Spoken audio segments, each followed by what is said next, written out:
Second. My name's Pat Steinfurt, and I live at 304 3rd Street Northeast.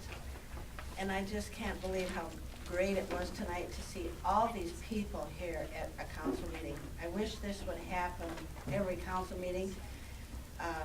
But I guess it takes Max Weaver to stir up a can of worms to get everybody to come out and voice their opinion. Thanks.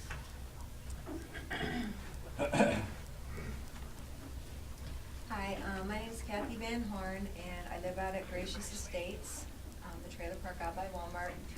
And I have come with several people from the trailer park tonight to request help from the city regarding our water situation.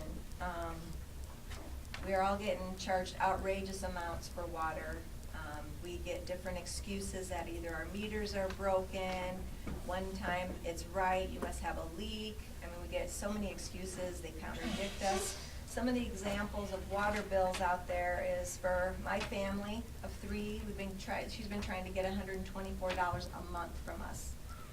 Kathy and her family, a family of 4, has had bills up to $180 a month regularly. Linda is a disabled lady, lives alone, and in March was charged $170 for 1 month use of water.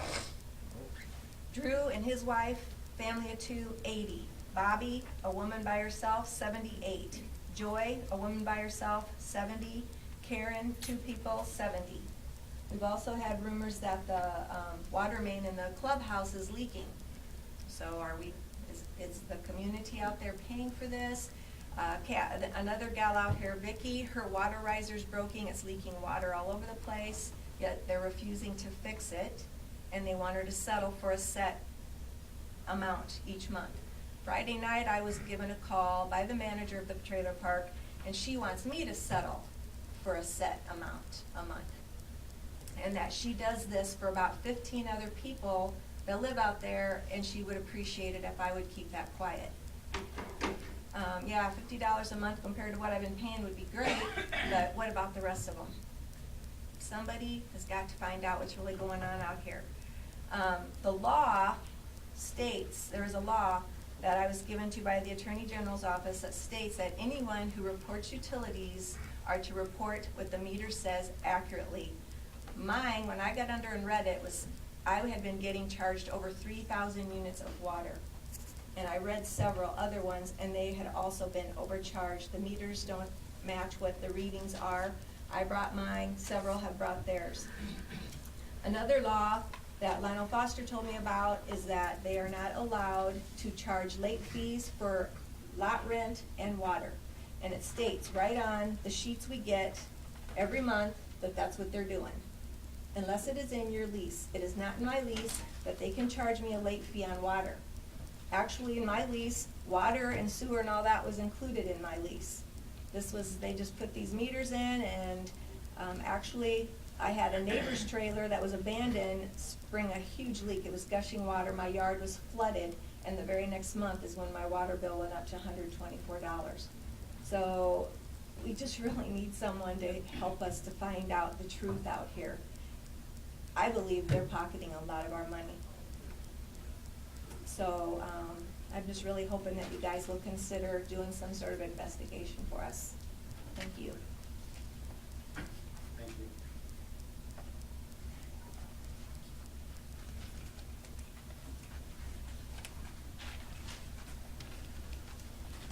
I'm Mike Peterson. I live on North Adams.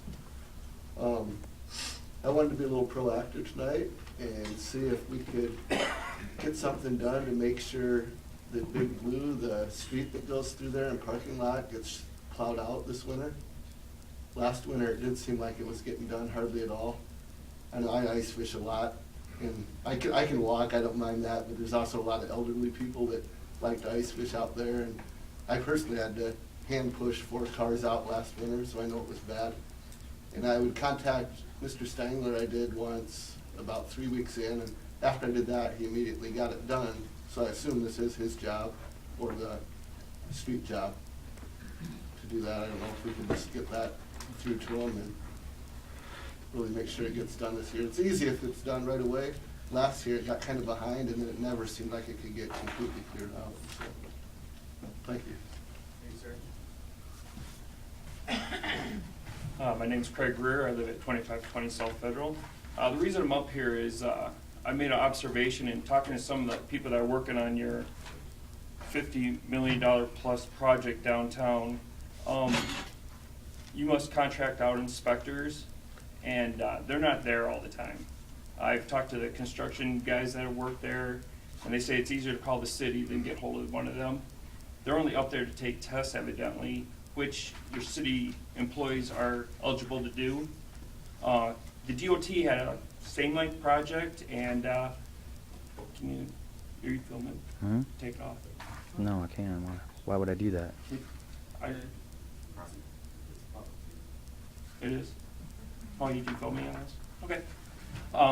Anyways, the inspectors are not up there, but the DOT had 3 to 4 inspectors on a project just for that road project out there. You got I'm sure you have inspectors at Mercy Hospital that's spending millions of dollars on their upgrade, and we don't even have an inspector there all the time, but I'm sure we're probably paying for their services, so let's start looking into this and start getting our money's worth, because if they're not there all the time, then why are we paying them to even show up when our own inspectors can do the job they're doing? So, thanks for your time and have a good night.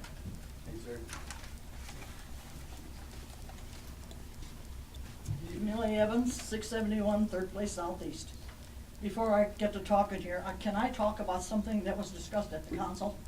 Yes, ma'am, absolutely so. I kind of resent a remark that was made by one of these council people here. Do any of you have any idea how many citizens, senior citizens live in Mason City? I'm sure you all know there's a lot. 20%. Everybody did not get a raise last year. Maybe all of you people did. I didn't. A lot of people in Mason did not get a raise on Social Security. We're not going to get it next year. I got news for you. My drugs went up like you wouldn't believe. My taxes are going up. My insurance is going up. I went up and protested my taxes. I got an assessment. My taxes went down. Guess what? I got my statement. It didn't go down. I felt bad for the guy that had explained it to me. He said, well, the reason it didn't go down is because you had another tax increase. And you people talk about spending all this money. Somebody's got get their head on straight, for God's sake. This can't go on. You gotta put a brake on it. I probably won't live long enough to see it. Kids are leaving. Old people are dying. Who's gonna pay for all of this? This is gonna be a bankrupt ghost town if somebody doesn't quit spending all this ungodly money. I had a fellow here not too long ago ask me if the only part of Mason City was the downtown association. I asked, what do you mean? Well, it sounds like when you listen to the council, that's all your money goes for, the downtown association. What so far have we gained by all that money we spent?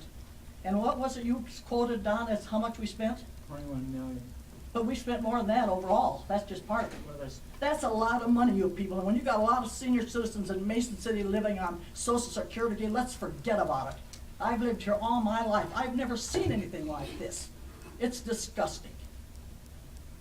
Thanks, it's fantastic. I told you I was mad. On back Didn't I tell you I was mad?